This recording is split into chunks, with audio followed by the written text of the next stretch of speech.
podcast episode Vishu, a New Beginning. Hello, everyone, and welcome back. Today, we're traveling to Kerala in South India to explore a beautiful and meaningful festival, Vishu, the Malayalam New Year. Let's begin. കേരളത്തിൽ വർഷത്തിലെ ഏറ്റവും പ്രധാനപ്പെട്ട ഉത്സവങ്ങളിൽ ഒന്നാണ് വിഷു. ഇത് സാധാരണയായി April മാസത്തിലാണ് ആഘോഷിക്കുന്നത്. Vishu is one of the most important festivals in Kerala. It usually falls in the month of April. Vishu എന്ന വാക്ക് സംസ്കൃതത്തിലെ വിഷുവം എന്ന പദത്തിൽ നിന്നാണ് വന്നത്. അതിൻ്റെ അർത്ഥം സമത്വം അല്ലെങ്കിൽ സമദിനം എന്നാണ്. The word Vishu comes from the Sanskrit word Vishuvam, which means equal, referring to equal day and night. വിഷുവിൻ്റെ ഏറ്റവും പ്രധാനപ്പെട്ട ഭാഗം വിഷുക്കണിയാണ്. കണി എന്നത് ആദ്യ കാഴ്ച എന്നർത്ഥം. The most important part of Vishu is called Vishukani. Kani means the first thing you see. Vishu ദിവസത്തിൽ ആളുകൾ ഉണരുമ്പോൾ ആദ്യം കാണുന്നത് വിഷുക്കണിയാണ്. ഇത് ഭാഗ്യം കൊണ്ടുവരുമെന്ന് വിശ്വസിക്കുന്നു. On Vishu morning, the first thing people see is the Vishukani. It is believed to bring good luck for the year. വിഷുക്കണി ഒരു വലിയ പാത്രത്തിൽ ഒരുക്കുന്നു. അതിനുള്ളിൽ കണി കൊണ്ടുവരുന്ന സാധനങ്ങൾ വയ്ക്കും. The Vishukani is arranged in a big bowl or vessel. It includes items that symbolize prosperity. ഇതിൽ സാധാരണയായി കണിക്കൊന്നപ്പൂവ്, പഴങ്ങൾ, അരി, നാണയം, കണ്ണാടി എന്നിവ ഉണ്ടാകും. കൃഷ്ണൻ്റെ വിഗ്രഹമോ ചിത്രമോയും വെക്കും.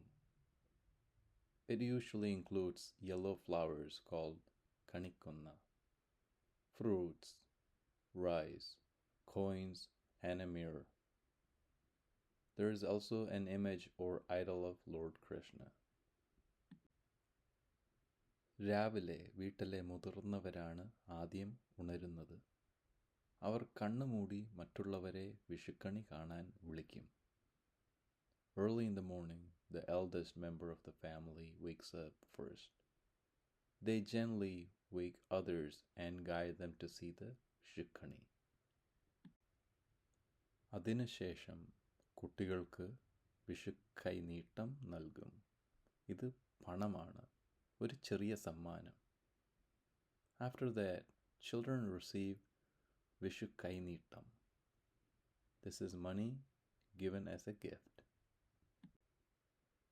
ഇത് സന്തോഷത്തിൻ്റെയും അനുഗ്രഹത്തിൻ്റെയും പ്രതീകമാണ്. കുട്ടികൾക്കിത് വളരെ ഇഷ്ടമാണ്. It's a symbol of blessings and happiness, and kids absolutely love it. വിഷുവിന് പടക്കം പൊട്ടിക്കുന്നതും ഒരു പതിവാണ്. പ്രത്യേകിച്ച് കുട്ടികൾക്കത് വളരെ ആവേശകരമാണ്. Bursting firecrackers is also a tradition during Vishu. Especially for children, it's very exciting. ഉച്ചയ്ക്ക് ഒരു പ്രത്യേക സദ്യ ഉണ്ടാകും, വിഷു സദ്യ. ഇത് വാഴയിലയിൽ വിളമ്പുന്ന പലതരം ഭക്ഷണങ്ങളാണ്. In the afternoon, families enjoy a grand meal called Vishu Sadhya. This is a variety of dishes served on a banana leaf. അവയിൽ സാധാരണയായി സാമ്പാർ, അവിയൽ, തോരൻ, പായസം എന്നിവ ഉണ്ടാകും. ഇതൊരു വലിയ കുടുംബ ആഘോഷമാണ്. It includes dishes like sambar, aviyal, thoran, and sweet payasam. It's a true family celebration. Vishu പുതിയ തുടക്കത്തിൻ്റെ പ്രതീകമാണ്. ഒരു പുതിയ വർഷം, പുതിയ പ്രതീക്ഷകൾ. Vishu represents a new beginning, a new year, and new hopes. So, next time you wake up, think about this. What is the first thing you see? Because sometimes the first moment can shape your whole day. Thank you for listening and happy Vishu.